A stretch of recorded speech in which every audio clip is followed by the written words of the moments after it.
They were trying to dog Obama. He would wipe the floor, everybody. All of a sudden, he gets fired. Yeah. Then he goes on BT, does his little thing in DC. I did Yep. that. Yep, I used to do that show. And and I would keep in touch with him all the time on live during COVID. I'd be on him.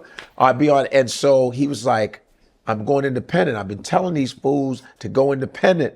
So I want to give Roland Martin a shout out for what he's done, and just to see you all following along and kicking out. I just sent you a message. I said, you watch, Joy. Yes, indeed. You about to kick did. some. I sent her a message. I just sent her, said, you going to kick some. You watch. I can't wait to, because I'm going to get into that, because I had one more question, because I want to talk about the independent and kind of where media is going, and where people and how people can find you, and not only just find you, but how they can get the best and real stuff.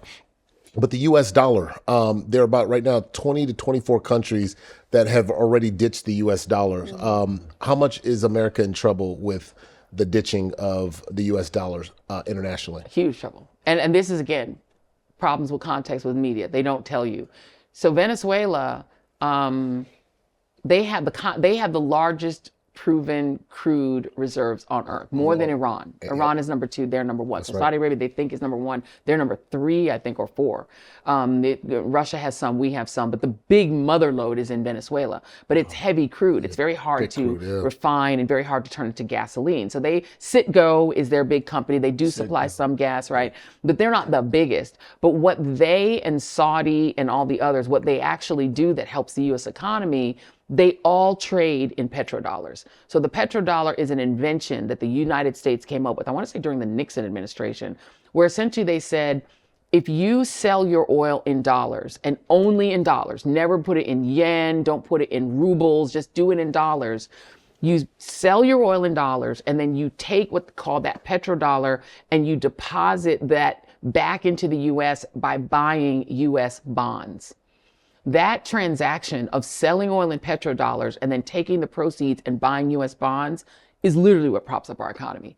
No one talks about it. It's just too weird in the weeds, and people in the news media don't think about it. But that petrodollar system is keeping our economy afloat.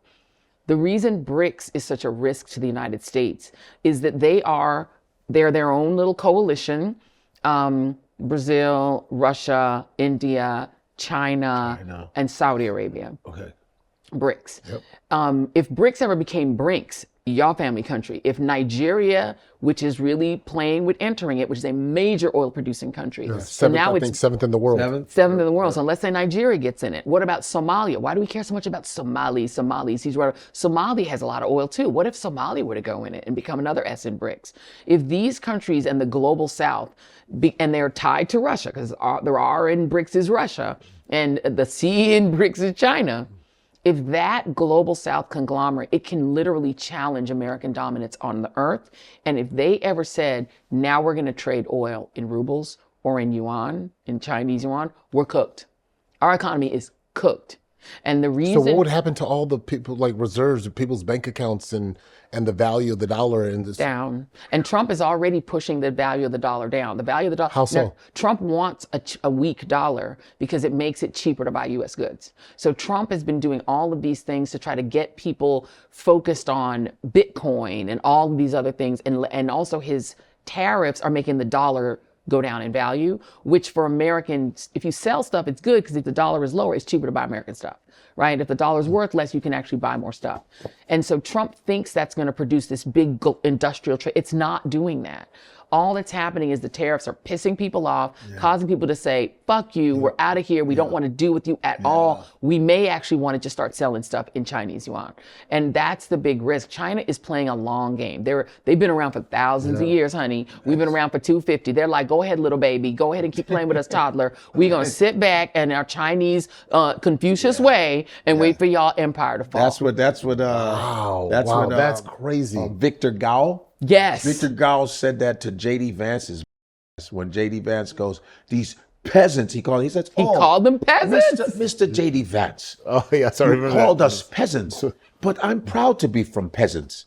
In fact, we went to the same law school. I went before you. Maybe you need to go back and review. And besides, China's 5,000 years old. Come on. You're only 200. So you're nothing compared to China. It would behoove you he Baby. Crushed them. Mike dropped his ass. Mike dropped his ass. crushed him. And the reality is, if I'm betting, who you gonna bet on? The country that's dropping $1.3 million bombs on $20,000 drones in Iran, spending, what are we spending, $1 billion a week to bomb Iran? Every single bomb we drop is $1.3 million.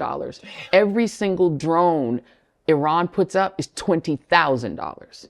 So we're already in a deficit with this war. We're already Just by every time we drop a bomb.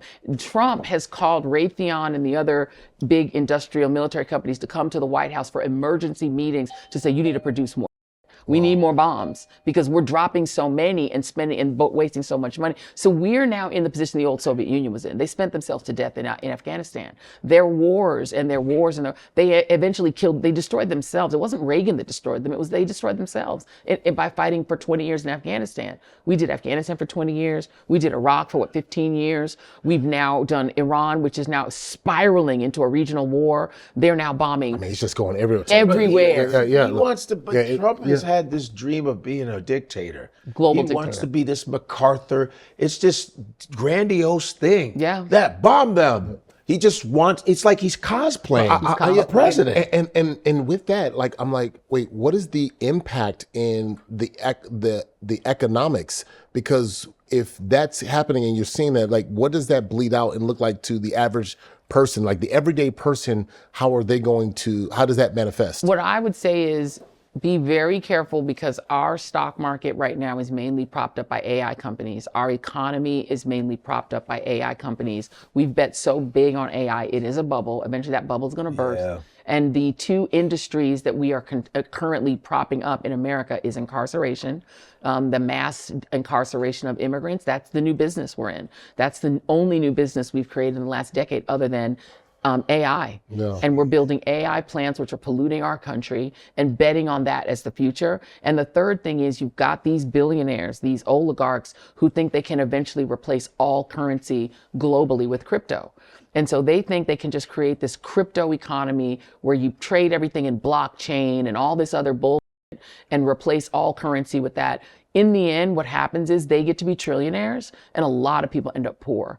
And so I think we are losing our empire. Our empire is fading. Donald Trump is a fading dictator who's basically running us out. He's wringing out whatever was good in this country, and he's going to turn us into a third world country. America is going to be the ghetto because of Donald John Trump. And I liken the election in 2024 to that scene in Sinners where those people were in the juke joint. And you know what the rule is when you're in a juke joint.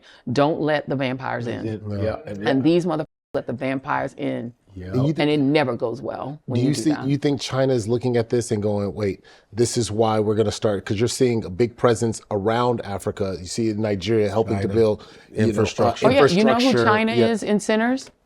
The indigenous people. They said, we told you that there were some vampires over there, and we said they was dancing an Irish jig. If you don't want to hear it, we're out. They're waiting for everything to take place in the juke joint and just waiting to clean up the pieces. China, we are entering the great China century. China will win the Game of Thrones. Wow, that's deep.